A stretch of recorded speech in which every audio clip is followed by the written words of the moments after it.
Doctor Sreevarma ஆயுள் தரும் ஆயுர்வேதா அறுவை சிகிச்சை இல்லா குணம் ஆயுள் கால நிவாரணம். 75 தொகுதி லிஸ்ட் கொடுத்துட்டாங்க சார். கூட்டணியை சேர்த்து 75 லிஸ்ட் கொடுத்துட்டாங்க. தெரியாம டிவியில 23 அடிக்கிறான். அந்த 75 தொகுதியில இந்த ஜெயிச்சு 65 + 1 66 தொகுதியும் மாட்டிச்சு. பம்பரர் பழனிசாமி என்ன பண்றதுன்னு தெரியாது. ரொம்ப சிம்பிள் லாஜிக் தான். மறுபடியும் வருவார், அமித்ஷா கூப்பிடுவார், தேசிய ஜனநாயக கூட்டணியில் தான் இருக்க, நீ आवो आवो आवो பழனிசாமி பைட்டோ சைன் करो 75 சீட்ஸ் दे दो कमान அப்படின்னு ஆரம்பிச்சு அவர் கொடுக்கல அப்படின்னாருன்னா டிடி file, income tax file, all pending file. ஆகவே அந்த மாதிரி பயத்தில் அவர் ஓடாடிட்டு இருக்காரு. 75 சீட்டை கொடுத்துருவாரு. அந்த மகாராஷ்டிராவில் ஒரு வெறி நாய் ஒன்று தேவையில்லாமல் கத்திட்டு இருக்கு. இங்கே தமிழ் மண்ணில் இந்த தமிழ் மொழிக்காக போராடினது இந்த மண்ணு தான்.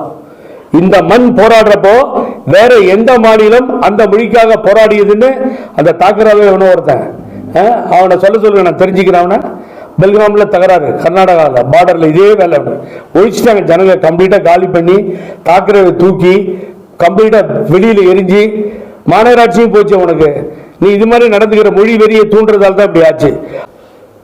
இன்னைக்கு அண்ணாமலை யாரா இருக்கட்டும் சார், ஒரு தமிழன், இதற்கு பிஜேபி எந்த பார்ட்டியா இருக்கட்டும், அதை பத்தி எனக்கு கவலை இல்லை. தலையை வெட்டி எடுத்து சொல்றான், நான் வேணா போறேன். அவன் உண்மையே ஆம்பளை இருந்தா தலையை வெட்ட சொல்லுங்க பாக்குறான். அந்த மகடாவன் தமிழன் சோடை போனவனே இல்லை, இடம் உண்டு, அதற்கு தனியே ஒரு குணம் உண்டுன்னு சொன்னான். நாங்கள் விட்டு கொடுக்க முடியாது சார். தமிழன் என்று சொல்லடா, தலை நிமிர்ந்து இல்லடா, அமுதமூர் வந்து கொண்டு அரசு செய்த நாட்டிலே அடிமை என்று பிற நகைக்க முடிவணங்கி நிற்பதோ நான். மனித மொழிகளிலே தமிழ் மொழி போல் இனிதாவது எங்கும் காணோம் நாம் பாரதி. மராட்டிய மொழியும் அலசி ஆராய்ந்த பின்னால் சொன்னதுதான் அது. அந்த வார்த்தை உட்காந்துட்டு மகாங்க தலை எடு, அதை எடு.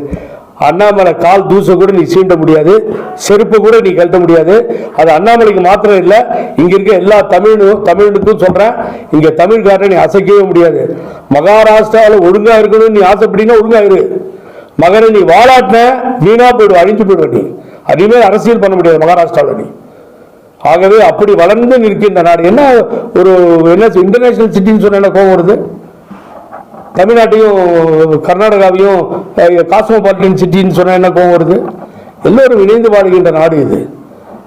அவர் போனாரு, பிரச்சாரம் பண்ணாரு, ஏதோ பேசிட்டாருன்றது தலை எடுத்துட்டு வருவோன்ற நீ மகனிடையே செருப்பு கூட எடுத்துட்டு போக முடியாது அவனால. ஜனநாயகன் சினிமாவுக்காக ஒரு ஆர்ப்பாட்டம் நடத்தலாமான்னு ரெடியா இருக்கேன். ஆயிரக்கணக்கான பேர் என்னதான் நினைச்சாலும் நடிக்கட்டும்னு சொல்லி ஒரு பராசக்தின்னு ஒரு அந்த பராசக்தியில பாவலர் பாலசுந்தரம் தான் மூலக்கதை, கலைஞர் கருணாநிதி திரைக்கதை. ஒரு அருமையான படம். இனிமேல் அந்த படத்தை யாரும் தயாரிக்க முடியாது, அப்படிப்பட்ட வசனங்களை பார்க்க முடியாது. அப்படி இருந்த பராசக்தியை இது ஏதோ சாக்கடை சக்தியா மாத்திட்டான். இப்போ ஒரு பராசக்தின்னு எடுத்து முட்டாப்பைய அது ஒரு போலீஸ் ஆபீசருக்கும் ஹீரோவுக்கு நடக்கிற சண்டை மாதிரி சித்தரிச்சு அந்த இந்திரா காந்தி எப்படி கிரிட்டிசைஸ் பண்றாங்க. ஜனநாயகன் என்ன பண்ணிச்சு உங்களை? ஜனநாயகன் என்ன பண்ணிச்சு?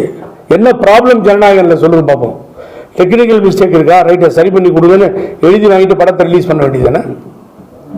நீங்க இது மாதிரி பண்ண விஜய்க்கு ஒவ்வொரு தொகுதியிலிருந்து 5000 10,000 ஓட்டு இன்க்ரீஸ் ஆகும், அதிகமாகும் சொல்லி நான் கோயம்புத்தூர்ல சொன்னேன். அதுதான் ஆக போகுது. அவர் முதல்ல வரும்போது இவர் தாக்குப்பிடிப்பாரான்னு கேட்டாங்க. அதுக்கு பின்னாடி கொஞ்ச நாள் போச்சு. அதுக்கு பின்னாடி இவர் அடித்தளம் அமைச்சாரான ஒரு கொஸ்டின் பண்ணாங்க. ஆகவே நீங்க இளைஞர்கள் மனசை மாற்றவே முடியாது. இன்னைக்கு ஃபீல்டுக்கே உள்ள வந்தாச்சு. ஒரு ஜனநாயகன் சினிமாவை அவர் நடிச்சதை ரிலீஸ் பண்ண விடலன்னு சொன்னா எவ்வளவு பயம் ஏற்பட்டிருக்கும் விஜயை பார்த்து உங்களுக்கு. இன்னொரு படம் ரிலீஸ் ஆகுது, ஒன்று ரிலீஸ் ஆக மாட்டேங்குது. ஆக அங்க போனா 41 பேர் சாகறாங்க, செருப்பு பறகுது. சென்ட்ரல் பியூரோ ஆஃப் இன்வெஸ்டிகேஷன் டெல்லியில தான் என்கொயரி பண்ணுமா?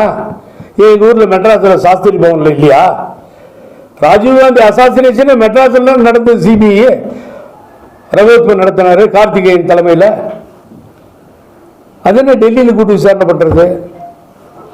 மிரட்டி பார்க்குறாங்க சார். நான் இன்னைக்கு சொல்றேன் கேளுங்க. அவரோட அப்பா எல்லாரையும் தெரியும், அவரோட பழகி இருக்கேன், பேசிட்டு இருக்கேன். நீ எந்த மிரட்டலுக்கும் விஜய் என்கின்ற தாவேகாவினுடைய தலைவர் அசைந்து கொடுக்க மாட்டார். நீங்க கவலையே படாதீங்க, பணிஞ்சு வரமாட்டார்.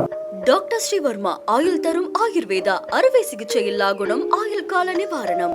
And express courier private limited. Domestic international cargo. உங்கள் இல்லம் தேடி வந்து கொரியர் புக்கிங் டெலிவரி செய்து தரப்படும். என்றும் உங்களுடன் மை இந்தியா. முக்கிய செய்திகளை உடனுக்குடன் தெரிந்து கொள்ள சப்ஸ்கிரைப் பண்ணுங்க, பெல் பட்டனை பிரஸ் பண்ணுங்க.